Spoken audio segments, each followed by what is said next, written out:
আসসালামু আলাইকুম। আশা করি নিশ্চয়ই ভালো আছেন। তো স্বাগত জানাচ্ছি আরও একটা নতুন অ্যানালাইসিস ভিডিওতে এবং ভিডিওর শুরুতেই যেমনটা আপনারা দেখতে পাচ্ছেন যে আজকে প্রায় ৩ দিন বন্ধ থাকার পরে গোল্ড মার্কেট ওপেন হয়েছে এবং শুরুতেই আমরা যেটা দেখতে পাচ্ছি আরও একটা নতুন ওয়ার্ল্ড রেকর্ড তৈরি করেছে।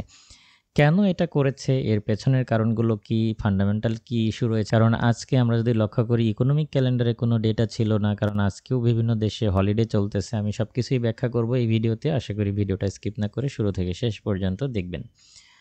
তো মূলত এখানে বেশ কিছু কারণ রয়েছে। প্রথমত তো ডোনাল্ড ট্রাম্পের শুল্ক নীতি রয়েছে। পাশাপাশি হচ্ছে ভূরাজনৈতিক উত্তেজনাও এখানে জড়িত। ভূরাজনৈতিক উত্তেজনার ভেতরে যেমন রাশিয়া থেকে আমরা যেমনটা তথ্য পেয়েছি যে ইস্টার মান্ডের কারণে যুদ্ধবিরতি অর্থাৎ একদিনের যুদ্ধবিরতির প্রস্তাব দেওয়া হয়েছিল বা পুতিন সেই বিষয়ে নির্দেশ দিয়েছিলেন, কিন্তু ইউক্রেন থেকে সেটা প্রত্যাহার করা হয়েছে এবং ফ্রন্ট লাইনে কোনো রকম পরিবর্তন কিংবা যুদ্ধবিরতির না মেনে নেওয়ার ঘোষণা তারা দিয়েছে। এটা ভূরাজনৈতিক উত্তেজনা বাড়িয়েছে। পাশাপাশি হচ্ছে আমরা যেটা দেখতে পাচ্ছি যে আপনারা নিশ্চয়ই যারা আমার টেলিগ্রামের সাথে কানেক্ট রয়েছেন তারা এই নিউজটা ইতিমধ্যেই পেয়েছেন যে ডোনাল্ড ট্রাম্প প্রশাসন পাওয়েলকে বহিষ্কার করার একটা চিন্তাভাবনা করতেছে। সব কিছু মিলিয়ে একটা নতুন করে আরও কিছু অর্থনৈতিক অনিশ্চয়তা এখানে তৈরি হয়েছে।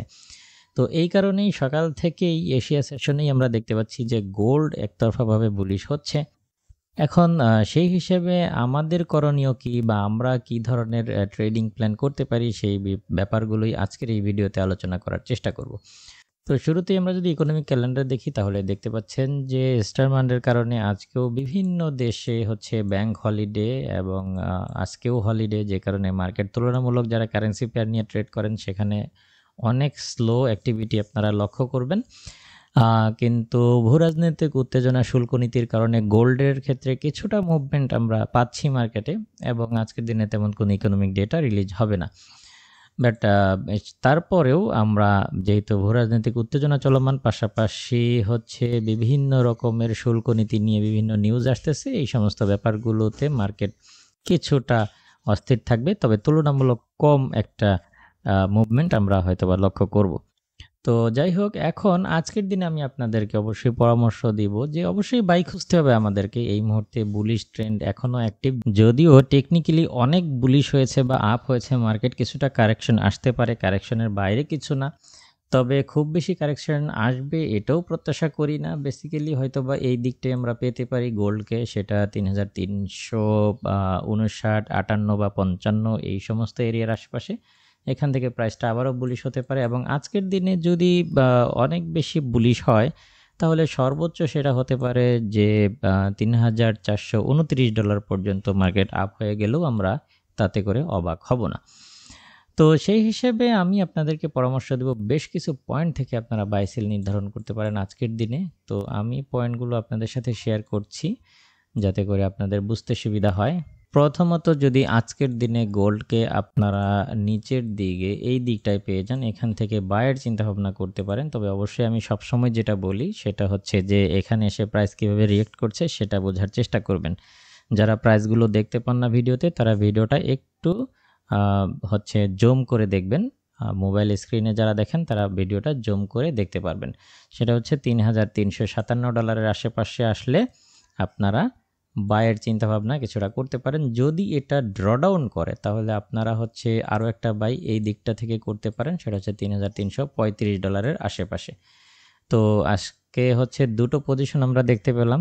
যদি আমরা 3355-57 আশেপাশে চলে আসে এখান থেকে একটা বাই আশা করতে পারি এবং 3335-33 আশেপাশে চলে আসলে এখান থেকে আরও একটা বাইয়ের প্রত্যাশা আমরা এখান থেকে আজকে করতে পারি।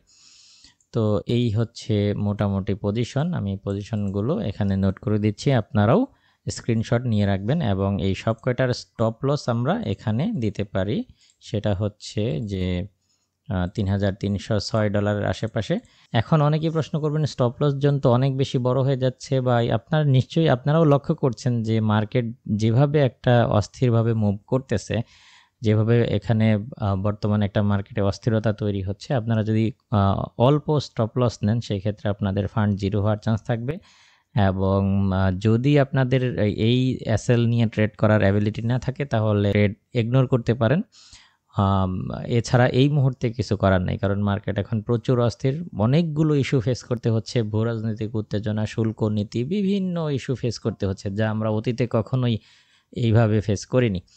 তো যে কারণে এখন আসলে কিছুই করার নেই। আপনাদের একটু বেশি ট্রেড করলে একটু রিস্ক নিয়ে করতে হবে, আর নয়তোবা আপাতত ট্রেড থেকে নিজেকে বিরত রাখতে হবে। আশা করি বুঝতে পেরেছেন। এবং আজকের দিন আপনারা যদি প্রাইসটাকে ৩,৪০০ তে পেয়ে যান, তাহলে এখান থেকে একটা সেল প্রত্যাশা করতে পারেন। যদি ৩,৪০০ ক্রস করে, তাহলে ৩,৪২৯ বা ৩০ এর দিকে আমরা গোল্ডকে মুভ করতে দেখতে পারি। আশা করি বুঝতে পেরেছেন।